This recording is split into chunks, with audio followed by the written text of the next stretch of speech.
Morning student. आज हम discuss करेंगे प्रिपरेशंस ऑफ फिनोल। तो जो हमारे पास फिनोल था उसका प्रिपरेशंस है फर्स्ट फ्रॉम हेलोएरिन।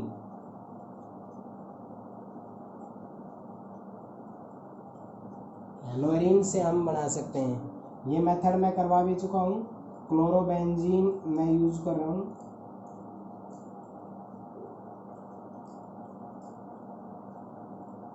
क्लोरोबेंजीन की जो है रिएक्शन आप NaOH एक्वस के साथ कर दो। किसके साथ कर दो? NaOH। तो डायरेक्ट NaCl और OH तो जाएगा नहीं। क्यों? क्योंकि क्लोरोबेंजीन के अंदर रेजोनेंस होती है और रेजोनेंस कार्ड इसमें डबल बॉन्ड कैरेक्टर आता है जिससे स्टेबल होता है। तो कंडीशंस यूज होगी 623 केल्विन और 300 एटमॉस्फेरिक प्रेशर। अगर जब ये कंडीशन यूज करते हो तो आपके पास जो है वो ये बन जाएगा O नेगेटिव Na पॉजिटिव। इसकी रिएक्शन हम करवाएंगे डाइल्यूट HCl, तो आपका NaCl निकल जाएगा और बन क्या जाएगा बेंजीन रिंग के ऊपर OH। इसको कहते हैं फिनोल। ठीक है, इस प्रोसेस को हम डोज प्रोसेस भी कहते हैं। और इसमें जो कन्वर्जन बनेगा वो बनेगा क्लोरोबेंजीन से फिनोल आप कन्वर्ट करो। ठीक है, क्लोरोबेंजीन टू फिनोल। तो क्या होता है जब आप ये कंडीशन यूज करते हो 623 केल्विन और 300 एटमॉस्फेरिक प्रेशर, तो क्या होता है कि आपका यहाँ से ये NaOH जो है NaOH, तो इसमें ये इस तरह से टूट जाता है O नेगेटिव और H पॉजिटिव, और ये H और ये Cl टूट जाता है। ये बॉन्ड वीक हो जाता है इनके कारण, तो बन क्या जाता है यहाँ पर ONa। इसका नाम होता है सोडियम फिनॉक्साइड। क्या नाम होता है? Sodium phenoxide. अब इसकी रिएक्शन हम डाइल्यूट HCl के साथ करेंगे, तो यहाँ पर ये जो Cl है ये Na के साथ NaCl इजेक्ट आउट हो जाएगा और H चला जाएगा। और जब बेंजीन के ऊपर OH आ जाता है उसको क्या कहते हैं? हम फिनोल कहते हैं। क्या कहते हैं उसको? फिनोल। ठीक है, तो ये फर्स्ट हमारे पास मेथड था जो हेलोएरिन से आप प्रिपेयर कर सकते हो फिनोल। और ये नेम रिएक्शन जानी जाती है डोज प्रोसेस। ये हम हेलोएल्केन में भी करवा चुके थे। और इससे जो कन्वर्जन बन सकता है वो बनता है क्लोरोबेंजीन टू फिनोल। ठीक है, अब सेकंड जो क्वेश्चन है, सेकंड जो प्रिपरेशन है इसकी, वो प्रिपरेशन है आप बेंजीन सल्फोनिक एसिड से बना सकते हो। किससे? Benzene sulphonic acid. Benzene sulphonic acid क्या होता है? बेंजीन जो होता है उसके ऊपर आप लगाओ SO3H, ये है बेंजीन सल्फोनिक एसिड। ये भी डायरेक्ट आप फ्रेशली प्रिपेयर करोगे। H2S2O7 ओलियम, इसको बोलते हैं fuming H2SO4, that is called oleum. तो इससे क्या बनता है आपका? यहाँ से H चला जाता है, ये H2SO4 जो है H2SO4 का जो आयंस में डिकम्पोजिशन ऐसे होता है H positive plus HSO4 negative, और यहाँ से इसका तो H, और जो हमारे पास एक यहाँ से O, ये ऐसे ले लेता हूँ OH, और इसका यहाँ से हर जगह पे ये बेंजीन है C6H6, इससे H चला जाएगा तो C6H5 बचेगा, और H की जगह ये जो है ये आ जाएगा H और OH वाटर की फॉर्म में इजेक्ट आउट हो जाएंगे। ठीक है, तो आपका क्या बन जाएगा? बेंजीन के ऊपर SO3H। इसका नाम क्या होता है? Benzene sulphonic acid. इसका नाम क्या होता है? Benzene sulphonic acid. ठीक है, यहाँ से ये जो बेंजीन सल्फोनिक एसिड से मेथड शुरू होता है आपका, लेकिन इसको भी बनाया जा सकता है बेंजीन से। तो ये आपका क्या हो गया है? बेंजीन, और इससे आप पहुंच गए हो बेंजीन सल्फोनिक एसिड पे। अब क्या है, आप इसको एसिडिफिकेशन कर दो, NaOH के साथ रिएक्शन करवाओ और एसिड की प्रेजेंस में, तो ये जब रिएक्शन होगी तो आपके पास एसिड की प्रेजेंस में होगा तो H पॉजिटिव दिखाएंगे हम, ठीक है। तो क्या बन जाएगा यहाँ पर H2SO4 वापस रिजेक्ट आउट हो जाएगा और ये OH हमारा जुड़ जाएगा। इसको क्या कहते हैं, फिनोल, ठीक है। तो यहाँ से आप दो कन्वर्जन भी कर सकते हो, पहला बेंजीन टू फिनोल, दूसरा benzene sulphonic acid to phenol, ठीक है। यानी आप बेंजीन से फिनोल लाओ तो यहाँ से शुरू करोगे, बेंजीन सल्फोनिक एसिड से करोगे तो यहाँ से करोगे। तो इसको कैसे ध्यान रखोगे, जब आपके पास जो बेंजीन होती है उसकी रिएक्शन आप करवाओ ओलियम के साथ। ओलियम क्या होता है, H2SO7, H2SO4 जो आप बनाते हैं उससे जस्ट पहले का जो होता है उसको ओलियम कहते हैं। तो इसके साथ हम जब रिएक्शन करेंगे तो हमारा जो है SO3H ग्रुप आ जाता है, क्योंकि जो H2SO4 होता है उसमें जो इलेक्ट्रोफाइल जनरेट होता है वो SO3H ही होता है और इसमें इलेक्ट्रोफिलिक सब्स्टिट्यूशन होता है। SO3H आ गया, इसकी आपको रिएक्शन करवानी है NaOH के साथ, ठीक है, सोडियम हाइड्रोक्साइड, और एसिडिफिकेशन करना है इसका सोडियम साल्ट का। तो जब आप एसिडिफिकेशन यानी जब इसके साथ करोगे रिएक्शन, पहले इसके साथ जब होती है तो एक्चुअल में ये पहले क्या होती है आपकी ONA बनता है, यहाँ पर H उसके साथ H2SO4 में चला जाता है। फिर जब आप इसका डाइल्यूट HCl के साथ करते हो तो आपका NaCl निकलता है और बेंजीन रिंग क्या बन जाती है यहाँ पर OH, ठीक है। तो ये तो सोडियम हाइड्रोक्साइड के साथ है, इसका मतलब होता है एसिडिफिकेशन करना। तो जब आप इसकी डाइल्यूट HCl के साथ रिएक्शन करते हो तो आपका क्या बन जाएगा, फिनोल बन जाएगा। क्या बन जाएगा, फिनोल, ठीक है। तो जब आपका बेंजीन शुरू होता है, बेंजीन से बेंजीन सल्फोनिक एसिड और बेंजीन सल्फोनिक एसिड से आपका सोडियम फिनोक्साइड और उससे फिर आप क्या चला कर सकते हो, उससे फिनोल में जा सकते हो, ठीक है। तो इससे कन्वर्जन बता दिया है और ये मेथड्स था आपका, वो आपको तैयार करना है। थर्ड जो आपकी इसमें प्रिपरेशन है वो है डाइजोनियम साल्ट से बना सकते हो। ये किससे बना सकते हो, डाइजोनियम साल्ट। अब सारे बच्चे इसको ध्यान से सुन लो।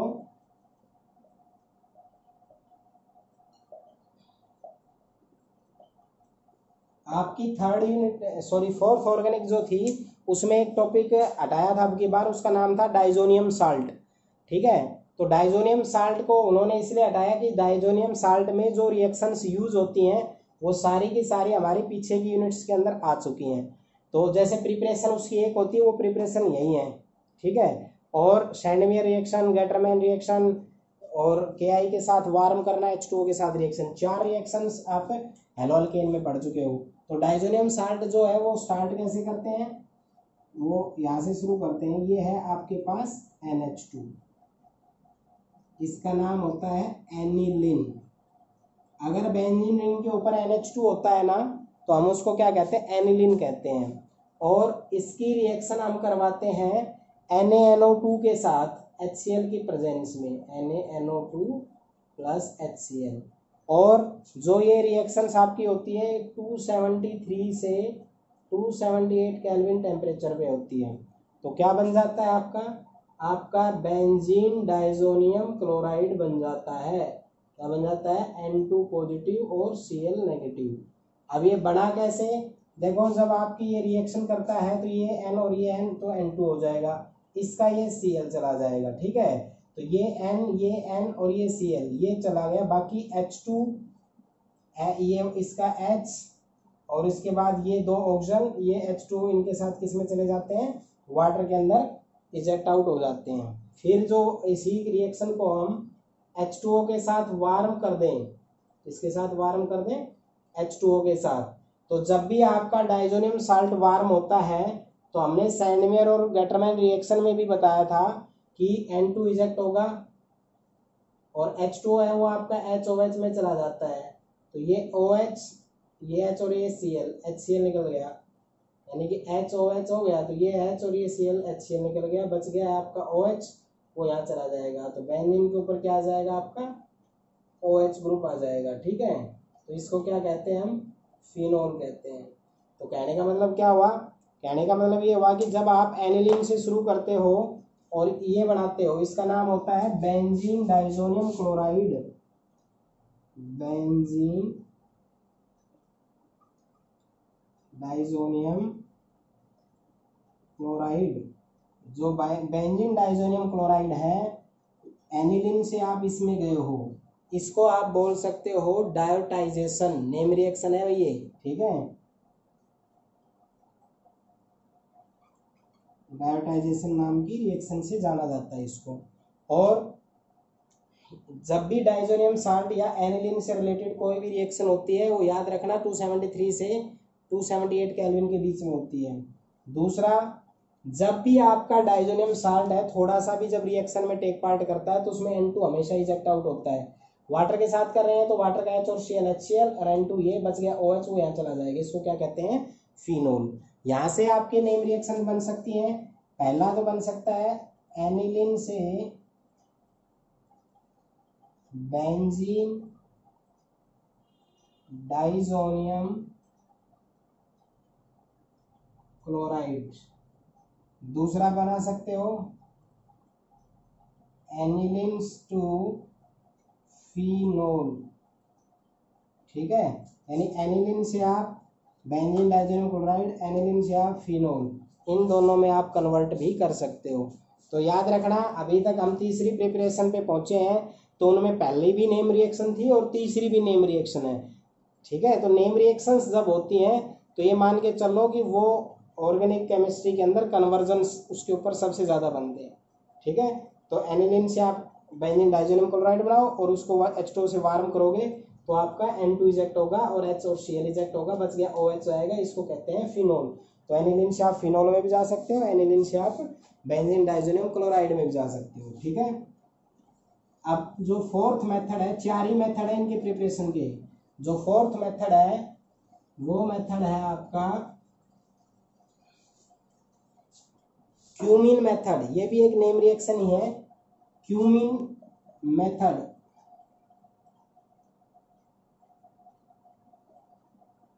कौन सा मेथड?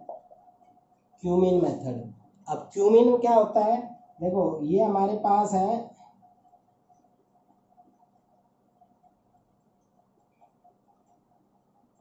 बेंजीन, इसको हम ऐसे लिखते हैं CH3CH3। ये है क्यूमीन, स्पेशल नेम इसका क्या है? क्यूमीन, ठीक है।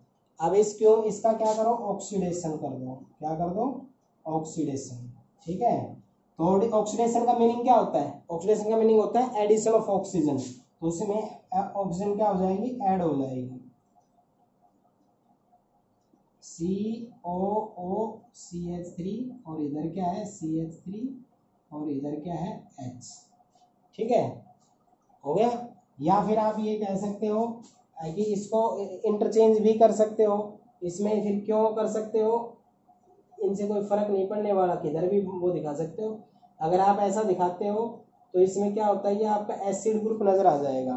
क्या नजर आ जाएगा? Acid group. इसका नाम होता है क्यूमीन। देखो ये तो क्यूमीन दिया था, तो इसमें 2 ऑक्सीजन आ गए हैं, तो इसका नाम क्या होता है? Hydro peroxide. H का मतलब हाइड्रो और ऑक्सीजन ये आ गया तो पर ऑक्साइड। तो याद रखना क्यूमीन हाइड्रो परऑक्साइड बन जाता है। इसकी रिएक्शन करवाएंगे वाटर के साथ एसिड की प्रेजेंस में, ठीक है। तो क्या होगा? CH3COCH3 means acetone eject out होगा और बन क्या जाएगा आपके पास? OH बच गया है, वो यहाँ चला जाएगा। इसको क्या कहते हैं हम? फिनोल। तो यहाँ से आप क्यूमीन मेथड में क्या करोगे? फिनोल जो होता है इसको मैन्युफैक्चर कर सकते हैं हम हाइड्रोकार्बन से। हाइड्रोकार्बन में कौन सा यूज करते हैं? क्यूमीन। क्यूमीन का जब हम ऑक्सीडेशन करते हैं, इसका वैसे आईपीसी नेम अगर हम लें तो इसका आईपीसी नेम होगा आइसोप्रोपाइल बेंजीन। क्या नाम होगा इसका? आइसोप्रोपाइल। इसको लिख देता हूँ, आइसोप्रोपाइल बेंजीन, ठीक है। इसका ऑक्सीडेशन किया तो एडिशन ऑफ ऑक्सीजन हो गया, मैंने ऐड कर दिया। जब इसका H2O के साथ एसिड की प्रेजेंस में करते हैं, डाइल्यूट एसिड होता है ये, तो आपका एसीटोन रिमूव आउट हो जाता है और क्या बन जाता है आपका फिनोल बन जाता है। ठीक है, तो ये हमारे पास 4 मेथड थे प्रिपरेशन के। यहाँ से कन्वर्जन बन सकती है, कन्वर्ट क्यूमीन टू फिनोल। ठीक है, नेम रिएक्शन से ज़्यादा बनती है। यहाँ पर 3 नेम रिएक्शन आई है, एक डायोटाइजेशन, एक आया था आपका डोज प्रोसेस और एक आपका क्या आया है क्यूमीन मेथड। तो ये 3 मेथड, 4 मेथड थे, उनमें से 3 नेम रिएक्शंस थी। फिनोल को प्रिपेयर करने के हमारे पास ये 4 ही मेथड है, आप इनको अच्छे से करोगे। और अब हम देखते हैं इनकी फिजिकल प्रॉपर्टी। ठीक है, तो जो आप अल्कोहल और फिनोल जो पढ़ चुके हो, जिनकी प्रिपरेशन आप कर चुके हो, तो उनके अंदर अब आपको हम बताते हैं फिजिकल प्रॉपर्टी। तो सारे स्टूडेंट एक बात ध्यान से सुन लें, फिजिकल प्रॉपर्टी हेलोअल्केन की थोड़ी टिपिकल भी थी, बट अल्कोहल की बिल्कुल सिंपल सी है। इसका रीज़न है कि जो अल्कोहल ग्रुप आपके पास होता है इसमें ऑक्सीजन प्रेजेंट होता है, और जो ऑक्सीजन आपका होता है वो इलेक्ट्रोनेगेटिव ग्रुप होता है। ठीक है, तो यहाँ पर अल्कोहल और फिनोल में जब हम करेंगे तो फिनोल थोड़ा टिपिकल हो सकता है, बट अल्कोहल जो है वो इतना टिपिकल नहीं मिलेगा, क्योंकि इलेक्ट्रोनेगेटिव ग्रुप है तो इसके अंदर हमें हाइड्रोजन बॉन्डिंग देखने को मिलेगी। ठीक है, तो क्या बोलोगे, अल्कोहल और जो आपके पास फिनोल्स होते हैं ये 2 डिफरेंट पार्ट होते हैं। इनके अंदर जो ये कार्बन होती है ये इसमें होती है, इसमें ये, इसमें तो क्या होता है आपका सिंपल अल्काइल ग्रुप होता है, और इसमें आपका होता है अराइल ग्रुप। ठीक है, इसमें अल्काइल ग्रुप होता है, इसमें क्या होता है अराइल ग्रुप होता है। ठीक है, तो दोनों के जो नेचर है वो अलग अलग है। ये बड़ा पार्ट है, कार्बन का बड़े पार्ट का मतलब हाइड्रोफोबिक पार्ट उसका क्या है ज़्यादा है। तो इसका सबसे पहले हम अल्कोहल का बॉइलिंग पॉइंट्स बताएंगे। कैसे बताएंगे, देखो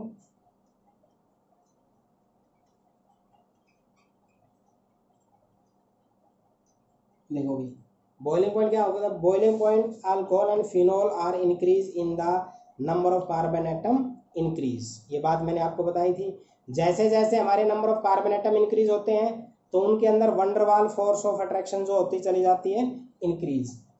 CH3OH, CH3 CH2OH, CH3 CH2 CH2OH, एक कार्बन, 2 कार्बन, 3 कार्बन, तो नंबर ऑफ कार्बन इंक्रीज होते जा रहे हैं, तो मतलब मोलर मास बढ़ता जा रहा है।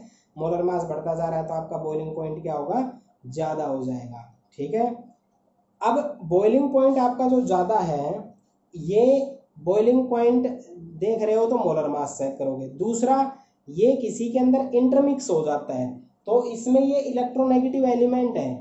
तो अल्कोहल और फिनोल दोनों के अंदर अगर आप उठा के देखोगे तो इनके अंदर हाइड्रोजन बॉन्डिंग एग्जिस्ट करती है। ठीक है, और वो कौन सी होगी, इंटरमोलिकुलर हाइड्रोजन बॉन्डिंग।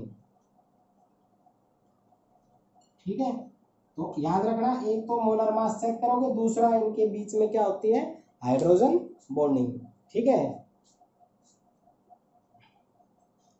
दूसरा क्वेश्चन इस पे कंपैरिजन करके आएगा तो वो कैसे बताता हूं कि जब boiling point of alcohol are higher than that of the hydrocarbon, comparable hydrocarbon, अगर आप कंपेयर करते हो CH4 और CH3OH का, तो इन दोनों में किसका बॉइलिंग पॉइंट ज्यादा होगा, तो इसमें अल्कोहल का ज्यादा होगा। कंपेरेबल हाइड्रोकार्बन कर सकते हो, इथर्स कर सकते हो, हेलोअल्केन और एलोरीन्स कर सकते हो। ठीक है, यानी कि अल्कोहल का कंपैरिजन हाइड्रोकार्बन से कर सकते हो, ईथर से कर सकते हो, हेलोअल्केन से कर सकते हो, क्योंकि देखो हाइड्रोकार्बन जैसे ये है, ईथर जैसे अपने पास ये होता है CH3O CH3, और हेलोअल्केन आपके पास है जैसे CH3Cl। ये क्या होते हैं, ये हाइड्रोजन बॉन्ड फॉर्मेशन नहीं करते, और जो अपने पास कार्बन होता है, सॉरी अल्कोहल होता है, इसके अंदर टेंडेंसी होती है इंटरमोलिकुलर हाइड्रोजन बॉन्डिंग फॉर्मेशन करने की। इसलिए अल्कोहल ग्रुप्स जो होते हैं मास कंपेरेबल होना चाहिए, तो उनके बीच में हाइड्रोजन बॉन्डिंग क्या होती है, ज़्यादा होती है। तो कहने का मतलब आप जब बॉइलिंग पॉइंट चेक करोगे तो बॉइलिंग पॉइंट चेक करोगे तो सबसे पहले क्या चेक करोगे, सबसे पहले आप चेक करोगे उनका मोलर मास, उसके बाद चेक करोगे कि वो ग्रुप्स जो है वो, देखो मोलर मास तो जब चेक करेंगे जब सेम ग्रुप में हो, और डिफरेंट अगर अपने पास ग्रुप होता है तो आप चेक करोगे हाइड्रोजन बॉन्डिंग फॉर्मेशन करने की। तो जैसे अब मैं इन तीनों का कर रहा हूं, तो बताओ भाई इन तीनों में किसका बॉइलिंग पॉइंट ज्यादा है, तो आप कहोगे सर इसका ज्यादा है, फिर इसका है, फिर इसका। रीजन क्या है इसके पीछे? रीजन है कि इसका मोलिकुलर मास ज्यादा है, मोलिकुलर मास ज्यादा है तो इसके अंदर स्ट्रेंथ ऑफ हाइड्रोजन बॉन्डिंग ज्यादा होगी, ठीक है। इसमें थोड़ी कम होगी, इसमें और थोड़ी सी कम होगी। दूसरा, अगर मैं कंपैरिजन करता हूं इसका और इसका, मीन्स मीथेन का और मिथेनॉल का, तो आप कहोगे सर मिथेनॉल का ज्यादा है। और इसका जब पूछा जाए क्यों ज्यादा है, तो आप बताओगे सर मिथेनॉल जो है इसके अंदर इंटरमोलिकुलर हाइड्रोजन बॉन्डिंग ज्यादा होती है। जिसके अंदर स्ट्रेंथ ऑफ हाइड्रोजन बॉन्डिंग ज्यादा होगी उसका बॉइलिंग पॉइंट भी क्या होगा? ज्यादा होगा, क्योंकि वो मॉलिक्यूल एसोसिएशन की फॉर्म में ही क्या करता है? एग्जिस्ट करता है। आए बात समझ में? तो इस तरह से आप सेम ग्रुप का और डिफरेंट ग्रुप का चेक करोगे। सेम का करोगे, एक बार फिर बता देता हूँ, बॉइलिंग पॉइंट चेक करना है तो आप उनका मोलर मास चेक कर लेना। मोलर मास जिसका ज्यादा हो तो उसका स्ट्रेंथ आप चेक कर लेना कि इसकी स्ट्रेंथ ज्यादा है किसकी? वंडर वाल फोर्स की। और डिफरेंट ग्रुप है तो आप ये देखो कि कौन सा ग्रुप जो है वो हाइड्रोजन बॉन्डिंग फॉर्मेशन ज्यादा करता है। उसके लिए आपको क्या देखना होगा? उसके लिए इलेक्ट्रोनेगेटिव एलिमेंट देखना होगा। सबसे ज्यादा इलेक्ट्रोनेगेटिव एलिमेंट अपने पास ये होते हैं NOF। इनसे रिलेटेड कंपाउंड जो आते हैं उनके अंदर हाइड्रोजन बॉन्डिंग ज्यादा होगी। तो याद रखना, अगर जैसे मैं एग्जांपल दे रहा हूँ मीथेन और मिथेनॉल में किसका ज्यादा है, तो आप जवाब दोगे मिथेनॉल का। क्यों? क्योंकि इसके अंदर हाइड्रोजन बॉन्डिंग की स्ट्रेंथ क्या होती है? ज्यादा होती है। ये हाइड्रोजन बॉन्डिंग मेक कर सकता है, ये हाइड्रोजन बॉन्डिंग मेक नहीं कर सकता। हाइड्रोजन बॉन्डिंग के लिए कंडीशन क्या होती है? हाइड्रोजन एटम प्रेजेंट होना चाहिए, इसमें भी है, इसमें भी है। दूसरा, इलेक्ट्रोनेगेटिव एलिमेंट होना चाहिए, इसमें इलेक्ट्रोनेगेटिव एलिमेंट नहीं है, इसमें है। तीसरा क्या कंडीशन होता है? इलेक्ट्रोनेगेटिव एलिमेंट का साइज छोटा होना चाहिए, इसमें वो फैक्टर लगेगा ही नहीं। तो इसलिए इसमें इलेक्ट्रोनेगेटिव एलिमेंट नहीं है, इसमें है, तो इसमें स्ट्रेंथ ऑफ हाइड्रोजन बॉन्डिंग ज्यादा होगी। इस वजह से ये बॉइलिंग पॉइंट आपका ज्यादा रखेगा, ठीक है। तो 2 पॉइंट्स देख के आप बॉइलिंग पॉइंट का पता लगाएंगे। अब दूसरा पॉइंट जो आपको पता लगाना है वो है आपका सोल्यूबिलिटी। ये सब मैंने 11th के अंदर बता दिए थे। सोल्यूबिलिटी का जब भी देखना है, solubility of alcohol and phenols in water is due to their ability to formation of hydrogen bond with water molecule. देखो, अगर हमारे पास ROH है, हम इसको वाटर के अंदर फॉर्म कर रहे हैं, तो ये अल्कोहल और ये वाटर दोनों क्या बना सकते हैं? Hydrogen bonding. तो ये क्या मेक कर सकते हैं? Hydrogen bonding. सिमिलरली फिनोल भी। तो क्या होता है? अल्कोहल और फिनोल जो आपके होते हैं, इनके अंदर एक एबिलिटी होती है कि ये हाइड्रोजन बॉन्डिंग क्या करे? मेक करे। किसके साथ? वाटर मॉलिक्यूल्स के साथ। तो सोल्युबिलिटी डिक्रीज हो जाती है with increase in the size of alkyl group. अगर इनका साइज बढ़ता चला जाता है तो क्या हो जाता है? सोल्युबिलिटी डिक्रीज हो जाती है। तो क्या बोलोगे? Solubility decrease with increase in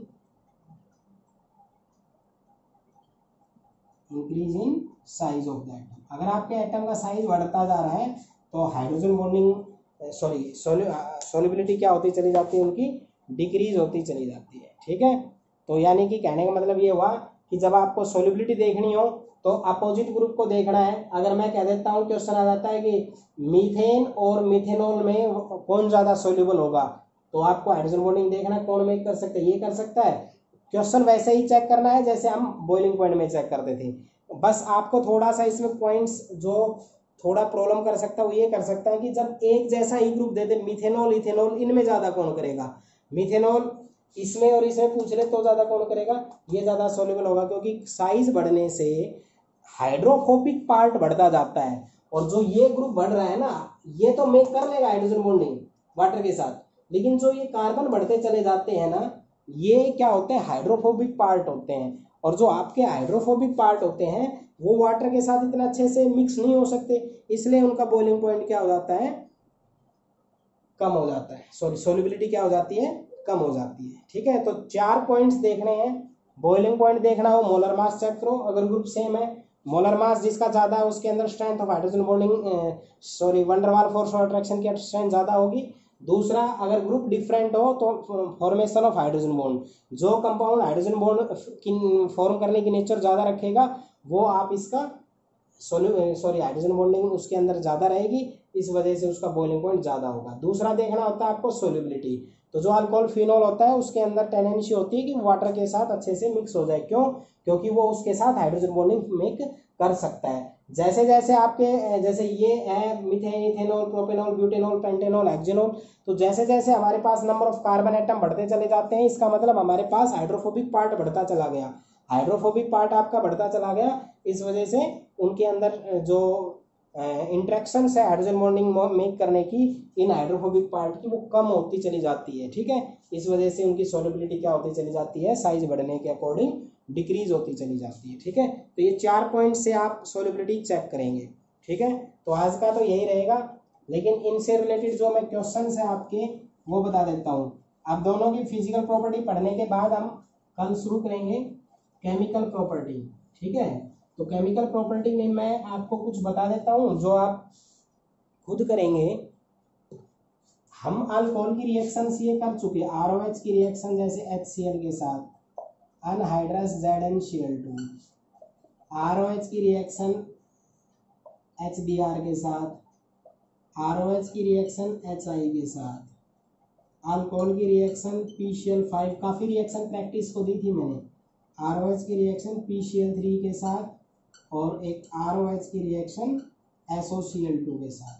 ये आप करोगे, ये आपका HCl और ZnCl2 अगर हम करें, अगर आपका concentrated HCl plus anhydrous ZnCl2 का मिक्सर बनता है ना, इसको हम बोलते हैं लूकास रिएजेंट। क्या बोलते हैं? Lucas reagent. ये रिएक्शंस आप कर चुके हो, ये OH और H, ये OH, ये OH, तो तीनों के फॉर्म में क्या इजेक्ट आउट होगा? H2O। यहाँ पर इसकी रिक्वायरमेंट होगी, क्यों? क्योंकि इसका साइज छोटा है। जैसे जैसे हैलोजन का साइज बढ़ता जाता है तो न्यूक्लियोफिलिसिटी बढ़ती है, तो जल्दी बॉन्ड ब्रेक होगा। तो यहाँ पर RCl, RBr, RI, PCl5 के साथ करवाते हैं तो हमारा POCl3 और HCl इजेक्ट होता है, तो आपका RCl बनेगा। इसमें करेंगे तो 3 मोल H3PO3, तो 3 मोल RCl बन जाएगा। थायोनाइल क्लोराइड के साथ करते हैं तो SO2 और HCl निकलेगा, और अपने पास क्या हो जाएगा? RCl। ठीक है, ये क्या थे? ये हम एल्कोहल के प्रिपरेशंस में पढ़ते थे, लेकिन अब क्या है, ये आपको 2 मेथड है केमिकल प्रॉपर्टी जो आप पढ़ोगे अल्कोहल की केमिकल प्रॉपर्टी। उसमें पहला मेथड है HCl, HBr और HI के साथ है। दूसरा मेथड जो है PCl5, PCl3 और SOCl2 के साथ है। तो ये 2 मेथड आपके केमिकल प्रॉपर्टी में जो ऑलरेडी हो चुके हैं, इसलिए मैंने इनको एक बार बता दिया है। इसमें जो नया पॉइंट्स है वो ये है कि अगर आप कंसनट्रेट HCl और अनहाइड्रस ZnCl2 को मिक्स करते हैं, इसको क्या कहेंगे? लूकास रिएजेंट कहेंगे। क्या कहेंगे इसको? Lucas reagent. ठीक है, तो ये क्वेश्चंस आपको करने हैं। अब मैं आपको होमवर्क के तौर पे दे देता हूँ। NCERT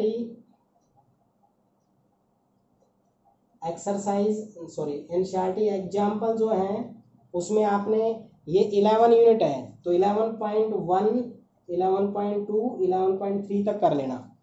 पीछे अगर मैं दे चुका हूँ तो आगे जो आए बचे वो करना है।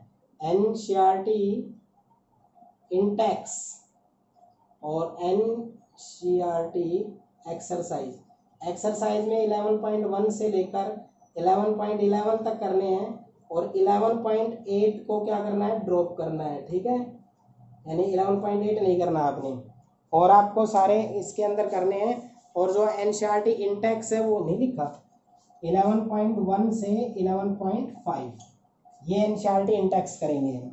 ठीक है, तो आपको NCERT example 11.1, 11.2, 11.3, similarly NCERT Intex 11.1 से 11.5 एग्जाम्पल में 3 है और इसमें 5 है, और इसमें 11.1 से 11.11 तक जिसमें एक क्वेश्चन नहीं करना, तो 10 क्वेश्चन ये हैं। ये क्वेश्चंस आपको अपने NCERT की कॉपी के अंदर अच्छे से लिखने हैं, और इन मेथड्स को आप अच्छे से तैयार करोगे। Thank you.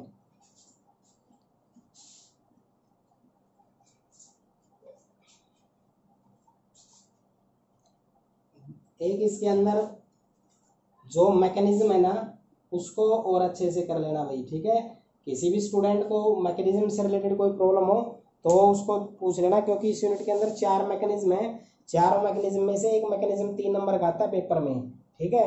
जो हमने एल्केन करवाया था उसमें SN1 SN2 था, और इसमें जो मैकेनिज्म है वो अलग अलग है। तो आप इनको करना, और NCERT इंटेक्स और एक्सरसाइज के एक एक क्वेश्चन अच्छे से करना, डाउट हो वो पूछना। जो भी मैंने क्वेश्चन दिए हैं, ये जो अब तक टॉपिक बताए ना, इन टॉपिक से बाहर कुछ भी नहीं है इनके अंदर, ठीक है। तो आप इनको अच्छे से तैयार करेंगे